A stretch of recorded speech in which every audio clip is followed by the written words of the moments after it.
Kalian tahu nggak sih kalau misalnya kalian kerja rodi atau misalnya kalian kerja lembur, dan aku salut banget kalau misalnya ada orang-orang yang emang bisa kerja lembur berjam-jam sampai malam atau bahkan sampai larut malam atau sampai subuh buat menafkahi keluarganya dan segala macam. Tapi kalian harus cerdik di sini ya. Jadi jangan seolah-olah cuma kalian yang membutuhkan pekerjaan. Tapi kalian harus garis bawahi kalau misalnya konsepnya adalah pengusaha atau pelaku usaha juga membutuhkan para pekerja. Jadi mereka nggak boleh semena-mena memperlakukan kalian. Kalau misalnya kalian disuruh lembur, itu tuh nggak semena-mena. Kamu lembur ya, terus kamu, oh ya udah deh, iyain aja daripada kehilangan pekerjaan. Nah sebenarnya tuh konsepnya nggak kayak gitu. Jadi kalau misalnya kamu disuruh lembur karena ada kerjaan yang mendesak, sebenarnya itu tuh dibolehkan aja. Ya boleh-boleh aja, asal ada syaratnya. Yang pertama tuh disuruh oleh pelaku usahanya atau pengusahanya atau direksinya lah, entah itu manajer atau apapun itu. Terus yang kedua, ada persetujuan dari kamu. Nah, kamu misalnya ngiyain ya udah berarti kamu mau. Tapi kalau misalnya kamu tidak mengiyakan, kamu tidak menyetujui, maka itu tuh nggak bisa dilakukan, batal demi hukum. Karena apa? Ya karena salah satu pihak tidak menyetujui dengan kalian disuruh lembur tersebut. Nah, terus kalau misalnya kita mengacu ke dalam peraturan perundang-undangan, setiap pengusaha atau pelaku usaha kan wajib memberikan gaji ya kepada karyawannya atau pekerjanya. Nah, ketika kalian lembur, sebenarnya tuh itu tuh di luar dari apa ya? Di luar dari upah kalian, upah bulanan kalian. Harus ada upah tambahan di situ. Karena apa? Karena kalian lembur juga bukan atas dasar serta-merta keinginan kalian dan keuntungan bagi kalian. Kalau misalnya kalian lembur terus ada kerjaan yang harus dikerjain yang diuntungkan ya perusahaan juga ya PT juga. Nah, jadi ada pengaturannya. Itu tuh diatur di dalam peraturan pemerintah nomor 35 tahun 2021 tentang perjanjian kerja waktu tertentu. Nah, ini bisa jadi acuan ataupun landasan bagi kalian. Nah, jadi kalau misalnya kalian lembur, anggap aja lemburnya di hari kerja. Lembur di hari kerja itu dibatasin, cuma bisa selama 4 jam dalam satu hari. Nah, jadi nggak bisa kalian tiba-tiba sampai subuh atau sampai pagi, nggak bisa kayak gitu. Di pemerintah atau di Indonesia itu cuma diatur maksimal 4 jam selama satu hari ya. Dan cara penghitungannya kayak gimana? Kalian tuh bakal dapat upah tambahan.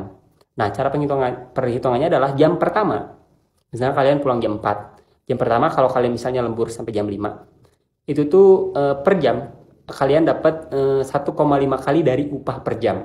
Nah, terus pertanyaan selanjutnya, gimana cara ngitung upah per jam? Nah, jadi cara perhitungannya adalah 1/173 dikali dengan upah kalian.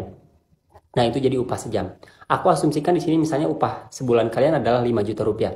Kalau misalnya 1/172 dikali 5 juta rupiah itu tuh sekitar ya 29 atau 30 ribu per jam. Nah, berarti selama kalian pulang jam 5 ya kalian dapat 30 ribu per jam dari kalian lembur. Nah, terus itu tuh ada perbedaan lagi kalau misalnya di jam berikutnya. Dari jam kedua sampai jam selanjutnya itu tuh dikali 2 kali upah.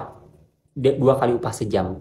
Nah, kalau misalnya kalian per jamnya yang tadi asumsinya gaji 5 juta, per jamnya kan 29 atau 30 ribu, berarti kalian dapat 60 ribu sejam. Nah, ntar kalian kalkulasi deh berapa lama kalian lembur, berapa hari selama sebulan dan segala macam nanti masuk ke dalam upah kalian. Nah, itu tuh beda lagi kalau misalnya kalian lembur di hari kerja, di hari libur. Hari libur mingguan atau hari libur nasional ya. Itu tuh perhitungannya beda. Kalau misalnya buat yang seminggunya 6 hari kerja, jam ke 1 sampai jam ke 7 itu tuh kalian lemburnya dikali 2 kali upah sejam. Dan jam ke 8 sampai ke seterusnya dikali 3 dan jam ke 10 sampai seterusnya dikali 4 kali upah sejam. Kalian harus tahu itu. Nah, terus kalau misalnya gimana kalau misalnya kalian cuma kerjanya itu seminggu 5 hari kerja Senin sampai Jumat. Itu dari jam ke 1 sampai ke jam 8 itu dikali 2 kali upah sejam.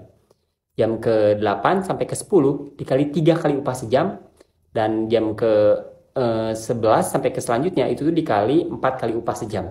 4 kali upah sejam kalau misalnya kalian lembur dari kerja ya.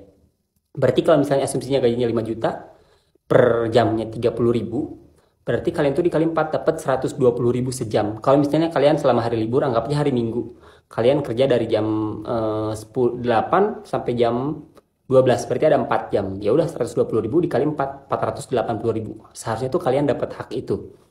Dan gimana caranya biar orang-orang tuh ngerti kalau misalnya kalian lembur tuh itu tuh di luar batasan kalian karena jam wajib kerjanya dari pemerintah adalah selama 40 jam per minggu, sekitar 8 jam satu hari kalau misalnya kalian kerja dari Senin sampai Jumat atau 7 jam sehari kalau misalnya kalian kerja dari Senin sampai Sabtu.